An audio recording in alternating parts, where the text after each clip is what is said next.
दोस्तों, मैं आपको अपनी एक बहुत अच्छी कविता सुना रहा हूँ। ये कविता मेरे जीवन की सबसे लोकप्रिय कविता है और इस कविता से मैं संदेश देना चाहता हूँ कि कन्या भ्रूण हत्या करना कितना बड़ा अभिशाप है। हमें इस अभिशाप से बचना है। कन्या के उस भ्रूण ने माँ से करी पुकार, मैं भी तेरी लाडली माँ, मुझको मत मार। जन्म दिया तो माँ तेरा दूंगी कर्ज उतार, मुझको भी आने दे माँ, मैं भी देखूं परिवार। तो दोस्तों, ये कविता के अंदर से जो अंकुर फूटते हैं उसके रंग कुछ इस तरह से निकलते हैं कि मैं बात कर रहा हूँ आने वाले उस शिशु से जो जिसने अभी जन्म नहीं लिया, लेकिन कवि की कल्पना, जहाँ ना पहुँचे रवि वहाँ पहुँचे कवि। और मैं एक दिन उस कोख के पास पहुँच गया जिसमें जन्म लेने वाली कन्या थी। उससे मेरी वार्तालाप होती है और उस वार्तालाप का रंग कैसा होता है ये मैं आपको दिखाना चाहता हूँ। कहते हैं कि मारने वाले से बचाने वाला बलवान होता है, क्योंकि बचाने वाला खुद भगवान होता है। फिर मैं आपसे पूछता हूँ, मुझे ये बताएं, क्यों हो रही है गर्भ में कन्या भ्रूण की हत्याएं? फिर मैं आपसे पूछता हूँ, मुझे ये बताएं, क्यों हो रही है गर्भ में कन्या भ्रूण की हत्याएं? इस सवाल के जवाब पर हमें रात भर नींद नहीं आई। करवटें बदलते हुए रात बिताई, भोर की मस्ती में पल के अलसाई, झुकी और हमें नींद आई।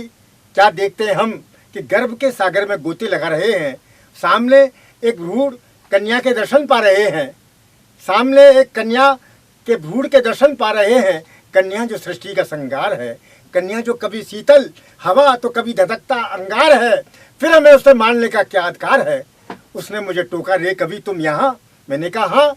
तुमने वो कहावत नहीं सुनी, जहाँ ना पहुँचे रवि वहाँ पहुँचे कवि। और तुम तो जल्दी ही पृथ्वी पर उजागर हो जाओगी, एक नए संसार को जन्म दोगी। उसने मुझे बताया, मैं भी उस परम पिता परमेश्वर की प्यारी संतान हूँ, विधि का विधान हूँ, रचना हूँ, मंत्र हूँ, जीवित संयंत्र हूँ, मुक्त मुस्कुराती हूँ, धरती पर आती हूँ। तभी वहाँ साक्षात मौत का शिकंजा आया। गर्भ के सागर में जैसे भूचाल आया, उसने झट उस कन्या के भ्रूण को वहीं धर दबाया। तब मुझे उसकी चीख सुनाई दी जो उसके अंतःकरण से आई थी। सुनो कवि, तुम ये जानना चाहते हो, जिसको बनाने वाला भगवान होता है फिर उसका यहाँ क्यों बलिदान होता है? मैं अपनी जननी की सुरक्षा के लिए खुद को बलिदान कर देती हूँ, क्योंकि वह मेरी माँ है और मैं उसकी बेटी हूँ। और सुनो, जब ये संहार समय की तराजू पर तुलता है तब धरती भूकंपित होती है। ये संहार जब समय की तराजू पर तुलता है तब धरती भूकंपित होती है। प्राकृतिक आपदाओं का तांडव दौड़ चलता है, ज्वालामुखी फूटता है, कहर टूटता है। इसलिए कहती हूँ, समय चक्र चलने दो, सृजन को मचलने दो, गर्भ के मंदिर में दीप शिखा जलने दो। और ये गर्भ का मंदिर तो उस मंदिर से भी महान होता है जिसमें सृष्टि का निर्माण होता है, जिसको बनाने वाला खुद भगवान होता है। दिव्य आत्मा बेटियां करो नहीं संहार, लेने दो हर कोख से बेटी को अवतार। बेटी माने है धरा, धरा अर्थ आधार, बेटी से ही सृष्टि और बनता है परिवार।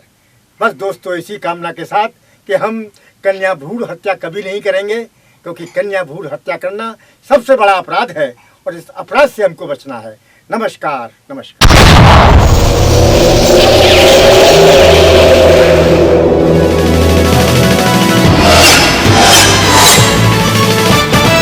मैना कैसेट